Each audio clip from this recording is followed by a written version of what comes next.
నమస్కారం అండి. మనం ఇప్పుడు వేసవి ఎండ తాపాన్ని తగ్గించే ఒక ఫ్రెండ్లీ జ్యూస్ చూద్దాము. ఇది ఉదర సంబంధిత రోగాలను కూడా నియంత్రిస్తుంది. ఈ జ్యూస్‌లో మనం ఏమేమి వాడతామంటే కీర, నిమ్మకాయ, కొత్తిమీర, అల్లం. ఈ 4ని వాడి మనము ఈ 4 యొక్క గుణాలు ఏంటంటే శరీరము వ్యర్థాలను తొలగించే ప్రక్రియ, కణాలలో పేరుకుపోయిన చెత్తను నియంత్రించే ప్రక్రియ చేస్తాయండి. ఇప్పుడు ఒక్కొక్క దాని గురించి తెలుసుకుందాం. ఇందులో వాడిన కీర దోసకాయ మన శరీరంలో నీటి శాతాన్ని కణాలకి మెరుగుపరిచేటట్లు చేస్తుంది.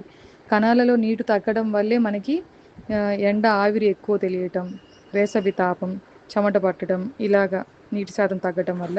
అండ్ మరియు ఇందులో వాడిన నిమ్మకాయలనేవి మనకి విటమిన్ సి, ఇమ్యూనిటీని, రోగనిరోధక శక్తి పెంచడానికి ఉపయోగపడుతుంది. కొత్తిమీర మనకందరికీ తెలిసినట్లే చలువన చేసే గుణం ఉంటుంది. మరియు అల్లం ఏందంటే అరుగుదల సమస్యలను తగ్గిస్తుంది.